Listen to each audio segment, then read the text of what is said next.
আমরা এমন একটা সমাজে বাস করি যেখানে একটা নির্দিষ্ট বয়সের পর কোনো ছেলের চোখে যদি জল আসে তাহলে সবাই তাকে জাজ করে আর বলে, তুই একটা ছেলে হয়ে মেয়েদের মতো কাঁদছিস।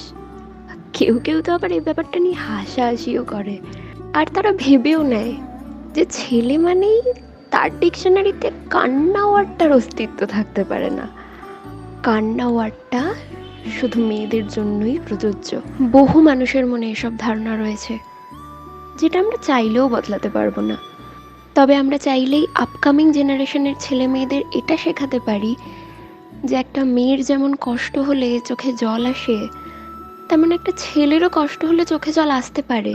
আর এটা প্রচণ্ড নর্মাল একটা জিনিস, এটা নিয়ে হাসাহাসি করার কিচ্ছু নেই। একটা মেয়েকে কাঁদতে দেখলে যেমন ওর বন্ধুরা, মা, বাবা ওর কাছে গিয়ে ওর মনটাকে একটু ভালো করার চেষ্টা করে, একটা ছেলের ক্ষেত্রেও ঠিক এটাই হওয়া উচিত। ওরাও মানুষ, ওদেরও ইমোশনস আছে।